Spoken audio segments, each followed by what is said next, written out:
दोस्तों, राहुल गांधी दिन प्रतिदिन अपनी विश्वसनीयता जो है वो खोते जा रहे हैं।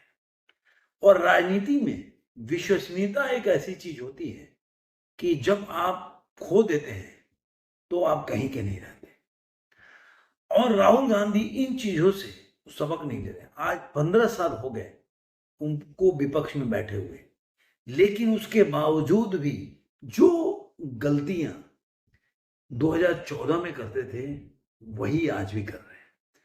और जिस तरह से कांग्रेस डिक्लाइन हो रही है, इतनी बड़ी पार्टी और एक तरह हाशिए पर चली गई है, उसके पीछे एक ही आदमी है, वो है राहुल गांधी। आज कांग्रेस में जाएंगे तो कोई भी व्यक्ति ऐसा नहीं होगा। जो पहले के लोग एक बहुत पढ़े लिखे होते थे, जो डिबेट में आते थे तो बोलते थे तो लोग सुनते थे, गलत हो या सही हो, आप सहमत हो या सहमत हो, लेकिन बातों को सुनते थे। लेकिन आज जो है राहुल गांधी ऐसे लोगों से घिरे पड़े हैं कि जो खुद भी ना नॉलेज रखते हैं, या अगर नॉलेज भी रखते तो ऐसे ऊट पटांग बात करते हैं कि शायद राहुल गांधी को ऐसे ही पसंद है। और क्यों मैं बोल रहा हूं कि राहुल गांधी को ऐसे ही पसंद है, क्योंकि कुछ बातें हैं जो मैं बोलूंगा। जो मैंने आपको बोला कि राहुल गांधी अभी आपने देखा होगा कि संसद के बाहर निकले तो उन्होंने बोला है कि यदि मैं संसद में बोलूंगा तो बम फट जाएगा। बहुत बड़ा मतलब उन्होंने एक दावा किया कि चुनाव आयोग में जो भी वोट चुराने का, उन्होंने बोला शुक्रवार को ये बात है कि संसद से बाहर निकलने पर उन्होंने क्या बोला। उन्होंने बोला कि चुनाव आयोग वोटों की चोरी करा रहा है, हमारे पास एटम बम है, जब फटेगा तो चुनाव आयोग बचेगा नहीं। और उसके साथ उन्होंने धमकी भी दे डाली, चुनाव आयोग में जो भी वोट चुराने का काम कर रहे हैं हम छोड़ेंगे नहीं। मतलब वो श्योर है कि मैं सरकार में आ जाऊंगा। जैसे आपने देखा होगा सोशल मीडिया पे उनके जो चिले चपाटे हैं, मैं ऐसे शब्दों का प्रयोग कब के कब कभी दुखी हो जाता हूँ। वो उनको देश का प्रधानमंत्री, जननायक, मतलब 2020 के बाद पता नहीं क्या क्या बनाए रखते हैं। कहीं अमेरिका का प्रेसिडेंट भी बना सकते हैं, कोई बड़ा बात नहीं है, क्योंकि वो भी दिमागी तौर पे उसी हालात में पहुंचते जा रहे हैं। एक फ्रस्ट्रेशन का काम है कि जब आप जो चाहते हैं नहीं मिलता है। मैं बार बार एक चीज का उपयोग करता हूं कि डिस्को डांसर पिक्चर देखिए। जैसे ही मिथुन चक्रवर्ती की एंट्री होती है एज डिस्को डांसर, उसके बाद जो पहले का डिस्को डांसर होता है उसकी स्थिति क्या होती है, वही राहुल गांधी की है। और वही उनके समर्थकों का भी हालत है। तो उन्होंने धमकी देते हुए कहा कि आप हिंदुस्तान के खिलाफ काम कर रहे हैं, जो देशद्रोही, आप कहीं भी हो, चाहे जहां रिटायर होकर चले जाए, हम आपको ढूंढ निकालेंगे। ये बोलने का एक तरीका होता है कि भाई देश का कानून आपको सजा देगा, आपके ऊपर हम कार्रवाई करेंगे, कोर्ट के तहत आपकी कार्रवाई नहीं, हम देंगे और आपको ढूंढ निकालेंगे, आपको सजा देंगे। मतलब इनडायरेक्टली चुनाव आयोग से लेकर हर को, आपने कितने भी आपने देखा होगा पहले के जो गवर्नमेंट के बड़े बड़े विभाग है, उनको ऑफिशियल जो सरकारी विभाग है उनको धमकाने का प्रयास करते रहे।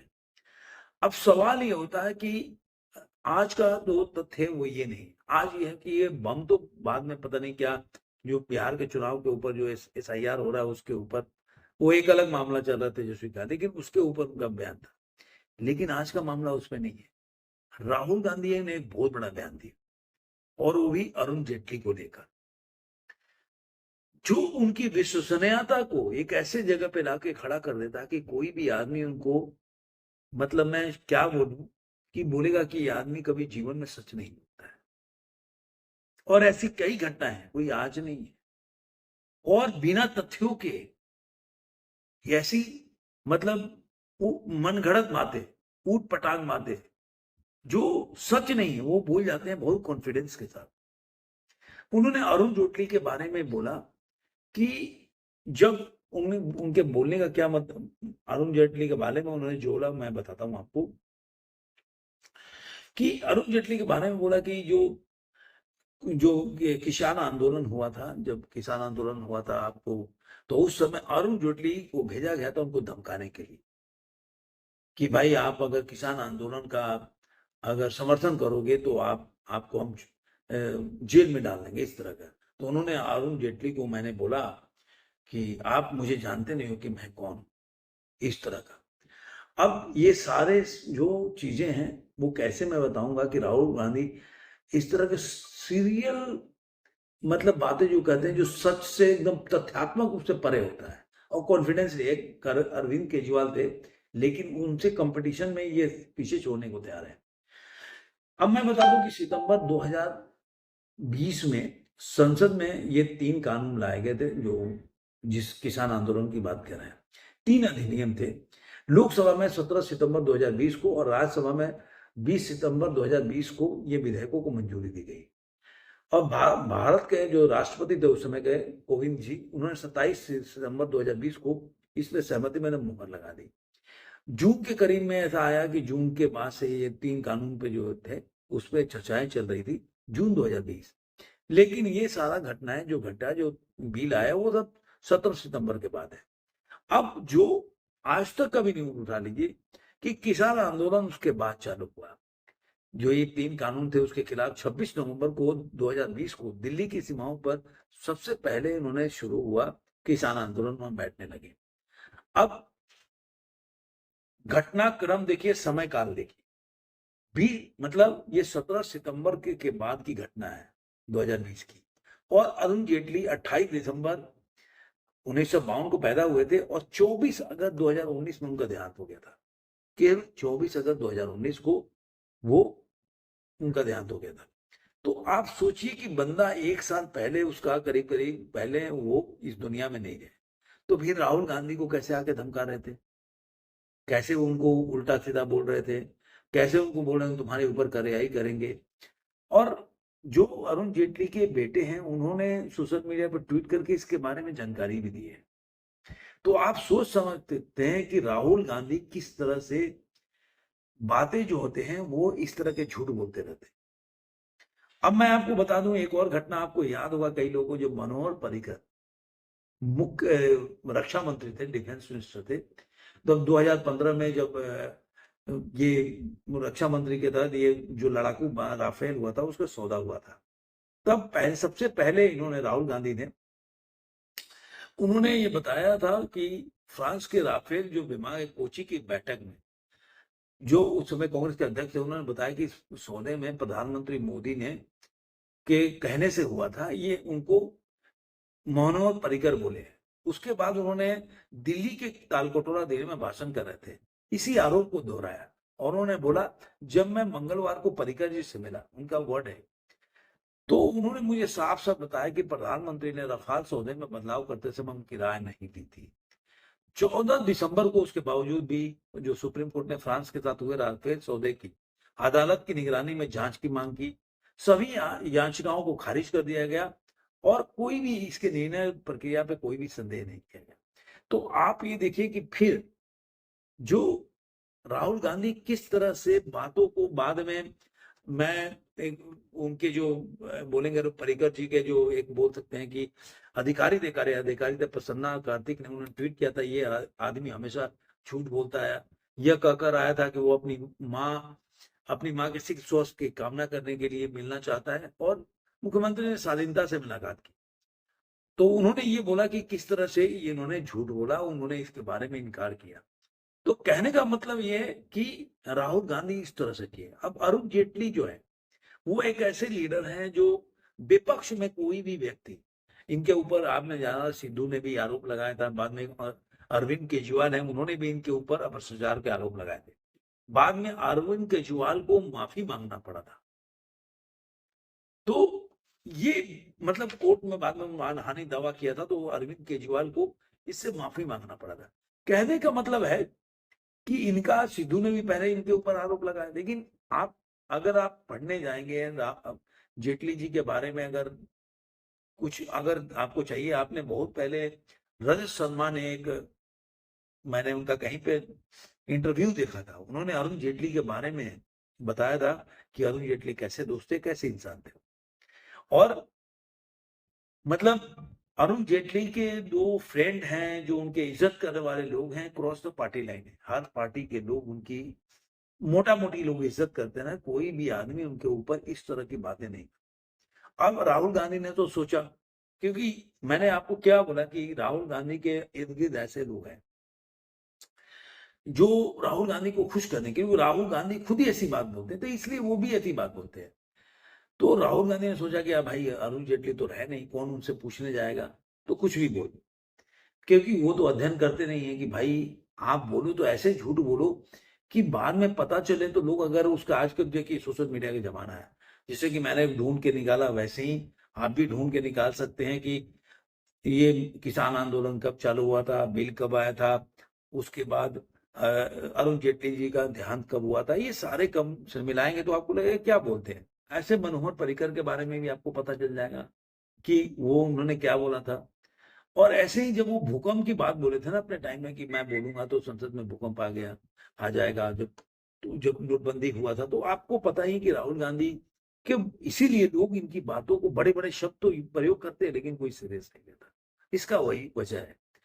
और मैं एक छोटा सा चीज आपको बता दूं कि ये राहुल गांधी के अभी आपने देखा होगा कि एक सोशल मीडिया पे कांग्रेस के पोर्टल से एक वायरल हो रहा था पोस्ट, सुप्रिया सिन्हा से लेकर बड़े बड़े कांग्रेस के प्रवक्ता लोगों ने उसको रिट्वीट किया। योगेंद्र यादव तो इसमें पीछे नहीं रहते कि बिहार में एक जो डॉग है, डॉग का मतलब वोटर आईडी बन गया। बाद में इलेक्शन कमीशन ने अपने एक जो फैक्ट चेक वेबसाइट है उस पर इस बात का खंडन किया। और लेकिन इस बात को कांग्रेस के बड़े बड़े प्रवक्ता लोगों ने ट्वीट किया, रिट्वीट किया किसी ने। तो सोचिए कि पूरा कांग्रेस पार्टी ऐसे लोगों के इर्द गिर्द घिरी पड़ी है जो बिना तथ्यों के ये सब बातें बहुत कॉन्फिडेंसली बोलते हैं। जिस तरह की आप एक अरविंद केजरीवाल देखते कि एक ही कहानी को सुनाते कि मैं जा रहा था तो एक व्यक्ति मेरे को रेड लाइट में मिल गया जौनपुर में, फिर वही कहानी दूसरी जगह सुना देते थे, बहुत ही कॉन्फिडेंसली बोलते थे। ऐसा लगता है यही तथ्य है, लेकिन धीरे धीरे लोगों को इंटरनेट से जानकारी मिलने लगी, लोगों को पता चलने लगा कि ये बंदा केवल मतलब तथ्यों से परे बात करता है, मन गढ़ंत बातें बोलता है, किसी के बारे में केवल आरोप लगाने का इसका कार्य है, कुछ कुछ उसमें तथ्य नहीं होता। क्योंकि इसको क्या होता है कि टेम्पोररी इसको फायदा उठाना होता है। लेकिन टेम्पोररी कब तक? 2 साल, 3 साल, 4 साल, 5 साल। देखिए अरविंद केजरीवाल का क्या हास्य है। आजकल बहुत लोग, आज विपक्ष के दल भी बहुत लोग सर्वाइव कर रहे हैं ना भाई अपने पार्टी में, चाहे आप ममता बनर्जी को उठा लीजिए, कोई भी। क्योंकि आप भले आप विरोध करें लेकिन विरोध करते समय तथ्य के साथ बात करें, तथ्यों को तोड़ मरोड़ को पेश करें, वो एक आपकी कला हो सकती है। लेकिन तथ्य ही गलत हो तो कैसे आप जनता को कैसे कन्विंस कर सकते हैं कि आप सच बोल रहे? एक बार हो गया, 2 बार हो गया, बार बार। और पूरे कांग्रेस पार्टी के प्रवक्ता का यही हालत है कि बार में, मैंने तो सुप्रिया सुले के कुछ बातें याद नहीं आ रहा है कि उनको अपने ट्वीट भी डिलीट करना, क्योंकि वो लोग ऐसे ही भूल जाते, क्योंकि उनको लगता है कि हम ऐसे सब बोलेंगे कि राहुल गांधी भी ऐसे बोलते तो राहुल गांधी हमें खुश हो जाएंगे। और यही वजह है कि जो सही बोलने वाले हैं, चाहे किसी तरह भी आप सहमत हो असहमत हो, मैं बार बार बोल रहा हूँ, लेकिन वो आज राहुल गांधी के पास नहीं है। राहुल गांधी से उनका कोई भी लेना देना नहीं है, और उनके राहुल गांधी को पार्टी में हाशिए पे जाते जा रहे हैं, ये कहानी है। और ये देखिए कि मैं इसीलिए बोल रहा हूं कि अभी और कितना राहुल गांधी नीचे जाएंगे वो आप देखते रहे, क्योंकि राहुल गांधी को समझ में नहीं आ रहा कि एक तो क्या ना कि आदमी आप गलत कर रहे हो, लोग आपको चढ़ाते जा रहे, नहीं बहुत अच्छा कर रहा है, बहुत अच्छा कर रहा है। बंदा आपकी गलतियों को एक बहुत बचपन में आपने सुना होगा, निंदक निहरे राखिए आंगन खुची छपाए, कि मतलब हमेशा अपने जो विरोधी है उसके साथ रहिए क्योंकि आपकी गलतियों को बताता रहेगा। लेकिन राहुल गांधी ऐसे लोगों के साथ रहते हैं जो इनके हाँ में आते रहते हैं, इनकी चापलूसी में लगे रहते हैं, और इन जो बोलते हैं उनको कभी बोलते नहीं सही राय देते कि भाई हमें ऐसा करना चाहिए, ये गलत है, वो सही है। नहीं भाई, राहुल गांधी ने बोल दिया उसके पीछे लग जाते हैं और बोलेंगे राहुल गांधी से बड़ा पढ़ा लिखा। अब कई तो बोलते हैं कि राहुल गांधी की बॉडी इतनी अच्छी है, तो हर बॉडी वाला प्राइम मिनिस्टर तो हो नहीं सकता। राहुल गांधी के ऐप से तो प्राइम मिनिस्टर तो हो नहीं सकते। राहुल गांधी फिट है तो प्राइम मिनिस्टर तो हो नहीं सकते। राहुल गांधी बहुत तेज दौड़ लेते उससे तो प्राइम मिनिस्टर हो नहीं सकते। लेकिन ये सभी वो क्राइटेरिया मानते हैं कि देखो मोदी जी इतना नहीं कर सकते, मोदी तैर नहीं सकते, मोदी ये नहीं कर सकते। अरे भाई ये क्राइटेरिया नहीं होता है। तो ऐसे लोग आजकल राहुल गांधी के विरुद्ध है। और ऐसा कांग्रेस का जो जो बोलते थे कि मानसिक दिवालियापन जो हो गया है वो पहले नहीं था, सोनिया गांधी के टाइम में भी नहीं था। लोग कम से कम ऐसी बातें नहीं बोलते थे जिसको दूसरे दिन ही या बताओ दूसरे मिनट ही लोग इंटरनेट पे निकाल के उसको गलत साबित कर दे, उसको प्रूव कर दे।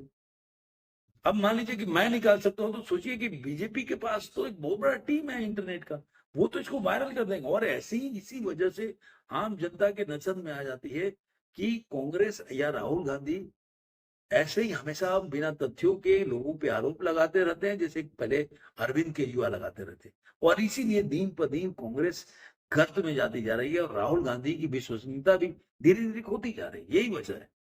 आने वाले दिनों में देखिएगा कि और राहुल गांधी और बहुत से चुनाव, बिहार का चुनाव भी देखिएगा, ये लोग बुरी तरह हारेंगे। और अभी देखिए कि तेजस्वी यादव को मैं छोटा बोलते जाऊं कि उन्होंने बोला था कि भाई हमारा वोटर लिस्ट में नाम कट गया। उन्होंने जो अपना आईडी का प्रेस कॉन्फ्रेंस करके बोला, उसमें खुद फंस गए। तो ये लोग बिना तथ्यों के झूठ बोलते हैं और उसी वजह से इनकी ये हालत हो रही है। और सबको अरविंद केजरीवाल की बोलूंगा बीमारी लग गई है, और उसको राहुल गांधी बहुत आगे लेके जा रहे हैं। उनको लग रहा है कि इसी से हम आगे बढ़ सकते हैं। देखिए आगे क्या होता है। आपको ये वीडियो कैसा लगा जरूर कमेंट में बताइएगा। फिर मिलेंगे किसी और वीडियो में। आज के